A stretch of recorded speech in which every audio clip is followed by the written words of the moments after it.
जीवन में हमें अक्सर अपनी गलतियों और बीते हुए कार्यों का पछतावा होता है। हम खुद में सोचते हैं कि क्या होता अगर हमने वह कार्य नहीं किया होता, वो काम मैं नहीं करता तो शायद ऐसा नहीं होता। लेकिन क्या आपने कभी यह सोचा है कि बीता हुआ कल वापस लौटकर नहीं आता है? यहाँ हम एक छोटी सी गहराई से सोचने वाली महात्मा बुद्ध की इस कहानी के माध्यम से देखेंगे कि हमें अपनी भूलों को भूलकर आगे बढ़ना चाहिए। महात्मा बुद्ध एक गांव में प्रवचन सुना रहे थे। उन्होंने लोगों के समीप अपनी मधुर वाणी से सभी को संबोधित करते हुए बताया कि हर किसी मनुष्य को धरती मां की तरह सहनशील तथा क्षमाशील होना चाहिए। क्रोध मानव का ऐसा शत्रु है जो दूसरों को तो हानि पहुंचाएगा, साथ में खुद भी उससे नहीं बच पाएगा। इसलिए क्रोध, ईर्ष्या मानव का सबसे बड़ा शत्रु है। सभी लोग शांति से उनकी बात को ध्यानपूर्वक सुन रहे थे। तभी वहां उस सभा में एक अति क्रोधी व्यक्ति भी उपस्थित था। वह पहले तो उनकी बात सुनता रहा, फिर वह अचानक महात्मा जी से क्रोधित होकर बोला। उसने बोला कि तुम ढोंगी हो, यहाँ बैठकर लोगों को बेवकूफ बना रहे हो। ये जो भी तुम कुछ कह रहे हो, इसको सचमुच करना बहुत मुश्किल है।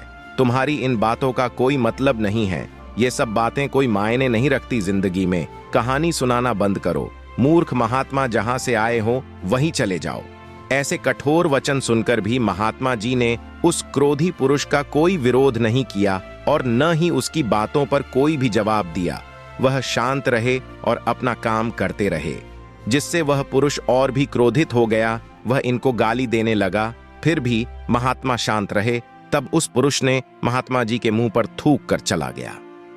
अगले दिन जब उस व्यक्ति का क्रोध शांत हुआ और उसे अपनी गलती का पछतावा हुआ, और फिर उसने सोचा कि उस महात्मा से मुझे माफी मांगनी चाहिए। वह महात्मा जी की खोज में उसी स्थान पर गया जहां महात्मा जी कल प्रवचन दे रहे थे।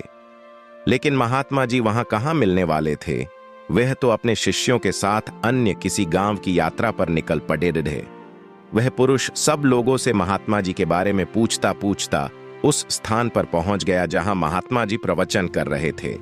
तब उस पुरुष को महात्मा जी के शिष्यों ने उसे उनके पास जाने से रोका, लेकिन महात्मा जी ने अपने शिष्यों को आदेश दिया कि आने दे उस पुरुष को। तब वह पुरुष महात्मा जी के चरणों पर गिर गया। उनसे बोला, मुझे क्षमा कीजिए महाराज। उसने महात्मा जी से पूछा, क्या आप भूल गए हो कि मैं वही हूं जिसने कल आपका इतना अपमान किया था? मुझे क्षमा करे, मैं आपसे माफी मांगता हूं। तब महात्मा जी ने बड़े नम्रता से उस पुरुष से बोले कि कौन सी बात? तब उस पुरुष ने बड़ी हैरानी से महात्मा जी की ओर देखा। महात्मा जी बोले कि मैं तो बीती बातें वहीं छोड़ा आया, क्योंकि बीता हुआ कल कभी वापस लौटकर नहीं आता। इसलिए बीती हुए बातों की वजह से आज और अपना आने वाला कल नहीं बिगड़ना चाहिए। जो हो गया सो हो गया। तुम्हें अपनी भूल का एहसास हुआ, यही सबसे बड़ी बात है। तुम अपनी गलती को मान लिए, सो तुम अब निर्मल हो गए हो। इसीलिए कोई भी ग्लानि अपने मन में नहीं रखो। अपने आने वाले कल के बारे में विचार करो और उसे सुधारने का प्रयास करो। महात्मा जी की बात सुनकर उस पुरुष के मन का भार हल्का हो गया और उसने महात्मा जी के चरणों को पकड़कर कहा, आज से मैं अपने क्रोध का त्याग करता हूं और धैर्यवान और क्षमाशील होने का प्राण आज से लेता हूं। तो दोस्तों, हमें इस कहानी से यह प्रेरणा मिलती है कि यदि अपने बीते हुए कल की गलती को लेकर हमें वर्तमान में उसका पछतावा उस गलती को हमें अपने भविष्य में कभी नहीं करना चाहिए, क्योंकि दोस्तों, बीता हुआ कल कभी लौटकर वापस नहीं आता। तो अगर आपको महात्मा गौतम बुद्ध की इस कहानी से कुछ सीखने को मिला हो तो लाइक और सब्सक्राइब करें। अपने दोस्तों के साथ इसे जरूर शेयर करें।